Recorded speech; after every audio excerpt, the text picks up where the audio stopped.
What if the key to happiness is not chasing more, but needing less? Epicurus has been misunderstood for centuries. Was he really a pleasure seeker? Or a master of peace? Could a quiet moment with friends and bread teach you more about joy than luxury ever will?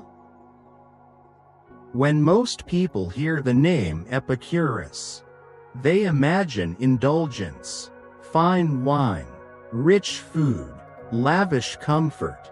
The word Epicurean today is often used to describe gourmet tastes and sensual pleasure. But this is not the Epicurus who changed the course of philosophy. This is not the man who built a school of peace and self-mastery just outside the walls of Athens. The real Epicurus lived simply. He drank water. He ate bread. He found joy in a small garden, deep friendship, and inner clarity, and yet, he remains one of the most misunderstood thinkers in history. So where did this confusion begin? Epicurus taught that pleasure is the highest good, but he did not mean pleasure in the way most people understand it. He was not talking about endless stimulation, luxury, or hedonism. For Epicurus, pleasure meant the absence of pain. It meant freedom from anxiety, from physical suffering, from mental disturbance. It meant calm, balance, inner stillness. He believed that once your basic needs were met, food, shelter, safety, the rest of happiness came from how you lived inside your mind. He called this kind of happiness ataraxia, a state of serene contentment. Not excitement, not thrill, but deep, undisturbed peace. And he believed that this peace could only be found by limiting your desires. Not by adding more, but by learning to be satisfied with less. If you wish to be rich, he wrote, do not add to your money, but subtract from your desires. Epicurus did not reject pleasure. He honored it, but he redefined it. He taught that natural pleasures, like friendship, thought, and simple food, were enough, and that unnecessary desires, like fame, wealth, or luxury, were dangerous, because they created endless craving, because they placed happiness outside yourself, because they could never truly be satisfied. His philosophy was radical. In a world driven by power and ambition, Epicurus taught contentment. In a culture obsessed with glory and conquest, he taught that the good life could be found in a garden, in a conversation, in quiet reflection. He did not seek fame. He did not write to impress kings. He built a community, a way of life, a space for people to practice peace together. Epicurus believed that philosophy was not for argument, but for healing, that its purpose was not to impress, but to transform. He wrote letters, short sayings, and taught his students not how to win debates, but how to live well, how to die without fear, how to enjoy without guilt, how to think clearly in a world that constantly pulls you away from yourself. The myth of Epicurus as a hedonist is not only false, it hides something precious. Because what he really taught is more relevant now than ever. In an age of distraction, noise, and endless desire, he shows us another path. A way back to simplicity, to presence, to joy that does not depend on anything you can buy or own, but only on your ability to be fully here, fully yourself, and fully free. Epicurus believed that happiness is not complicated. It is not far away. It is not something you must chase for years before you deserve it. In fact, the more you chase happiness in the wrong places, the more it slips from your hands.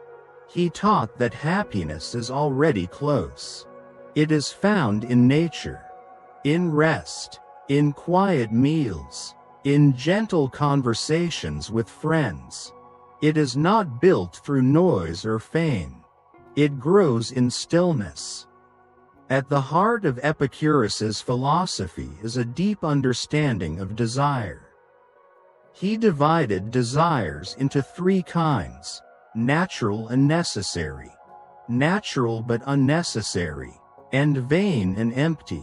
The first kind, natural and necessary, includes food, shelter, friendship, and freedom from pain.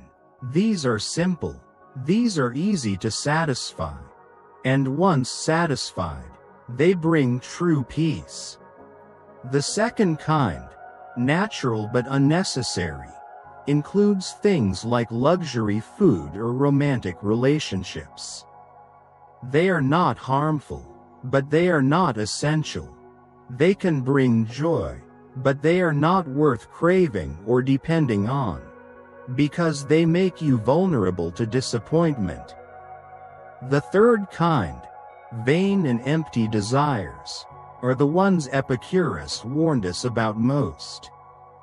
These include the desire for power, fame, excessive wealth, or eternal youth. These are desires created by society, not nature, and they are endless.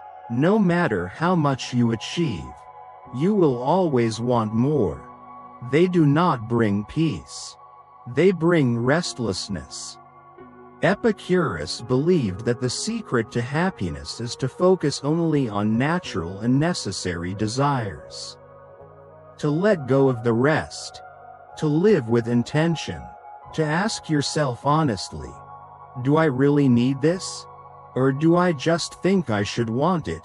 What would happen if I let it go? In this way, Epicurean joy is not shallow. It is not the joy of escape. It is the joy of clarity. When you no longer confuse pleasure with addiction. When you no longer confuse success with meaning. When you feel full with less. When you see that a glass of water can taste beautiful, if you drink it with presence. Epicurus also taught that fear is the greatest enemy of peace, especially the fear of death. He said, "Death is nothing to us, not because it is meaningless, but because while we are alive, death is not here, and when death comes, we are no longer here to experience it. To fear death is to suffer twice, once now, and again never." He encouraged people to live with an open heart, to make peace with nature, to accept the limits of life with grace, not sadness, because within those limits, something beautiful happens. You learn to appreciate what is real, what is near, what is already enough. His school, the garden, was open to everyone. Men, women, former slaves, foreigners, at a time when most schools of philosophy were closed to all but the elite. Epicurus created a space of equality, a space of practice, where people did not talk about philosophy, they lived it. They grew their own food. They shared meals. They questioned fears. They reminded each other that life is brief, and that makes it precious. And they did all this not to escape the world, but to remember how to be human again. Today, we do not need to move to a garden, but we can return to what Epicurus taught. We can slow down. We can ask what truly brings us peace. We can reduce our needs. We can let go of comparison. And we can begin to rediscover the joy that hides inside simplicity. In a world addicted to speed and success, living like Epicurus can feel like rebellion. Everywhere you look, someone is selling a version of happiness that depends on more money, more followers, more stimulation, more everything. But Epicurus reminds us that more is not always better. That in fact, more often makes us feel less content, less free, less alive. He asks us to slow down, to ask honestly, what is making my life heavy? What am I chasing that I do not need? What would happen if I simplified instead of expanded? When we stop trying to escape our lives and instead return to them, we find that joy has been waiting quietly all along. In the taste of food when we eat without screens. In the silence of early morning. In the way sunlight moves across a wall. Epicurean living is not about avoiding pleasure. It is about refining it. About removing what blocks it. It is about choosing depth over noise. Choosing peace over excess. Choosing enough over endless wanting. It is not about rejecting society. It is about remembering that happiness begins inside you, not in the market. Not in the algorithm, not in someone else's approval. You do not need to retreat from the world to live with Epicurean wisdom. You only need to make small, clear decisions, to set limits, to know when to stop, to protect your time, your focus, your presence. You need to value friendship more than fame, stillness more than spectacle, truth more than trend. And when you live this way, something shifts. You feel lighter. You laugh more easily. You become more present. You find joy not because you have finally reached your goals, but because you have remembered what joy really is. Not something distant, but something already here. Epicurus teaches us that happiness is not earned, it is allowed. You do not need to prove yourself to feel peace. You only need to stop resisting it. To stop covering it with layers of distraction and pressure. And to realize that the moment you stop chasing, you begin to arrive.